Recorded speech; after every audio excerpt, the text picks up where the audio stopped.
Hello friends, welcome back to the new video. In this video, guys, we will talk about notification ringtone. How can we set in Vivo phone? Guys, you want to set your notification ringtone, so you can set it. In this video, guys, I will show you how to set notification ringtone. So let's see how to set notification ringtone. So first of all, open your phone setting. After that, guys, click on sound setting. The sound setting, guys, we will click here.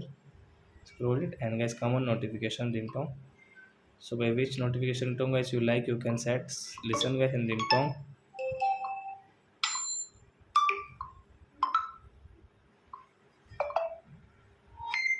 So by this Toda guys, I think it's good. So by you can see this circle.